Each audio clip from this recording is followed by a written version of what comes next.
How to change tip on Uber Eats after delivery. So you can change your tip in two ways. So after your order arrives, you'll be prompted to add a rating and tip for the delivery person if you choose. Just follow the on-screen prompts to add your rating and review and view your current tip rating amount. Then you can tap on the edit to change the amount and tap save and continue to save your new tip amount. So basically, the first option is after your order arrives, you'll be prompted to add a rating and tip for the delivery person if you choose. Just follow the on-screen, edit the change amount, and tap and save and continue to your new tip. And option 2 is in the app, just tap the orders icon in the bottom menu bar, then scroll to find your order. Then tap edit amount next to the tip.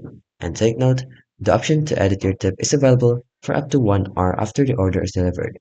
And those are the ways to change your tip after a delivery in Uber Eats.